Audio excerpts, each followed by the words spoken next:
So wait, in the book you revealed that you and your wife both have a connection to Rob Lowe, and I know that connection, but everyone else doesn't. So explain.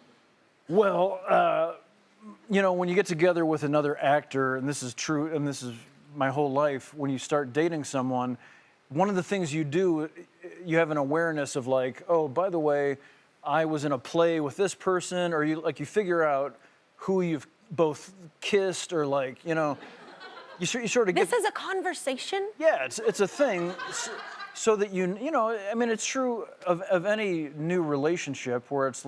Not me. I don't want to know any past. But you learn, but eventually you learn about each other's significant others. Okay. And in this case, because he's a marquee name, it came up at some point that Megan, in the movie About Last Night, had this crazy throat-kissing scene with Rob Lowe, where she plays this floozy, like trying to distract him from Demi Moore. Yeah. And they have this crazy French kissing scene.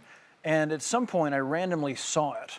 We were at a hotel, and it happened to be on TV, and it was so traumatic, where I was like, and, what are you doing? I mean, it was 15 years later, but I said, honey, you clearly are in love with Rob Lowe. This is going to be a situation between us. And so it always kind of stuck with me, but then until some years later on Parks and Recreation, in an episode where I think Rob Lowe's character finds out that it's Ron Swanson's birthday, and he ends up kissing me on the mouth in this episode. Both been there. At which point I was like, okay, honey, I get it. Everything's cool, even. Everything's fine. And now, if you step back a little ways and squint, you could say that we've had a threesome.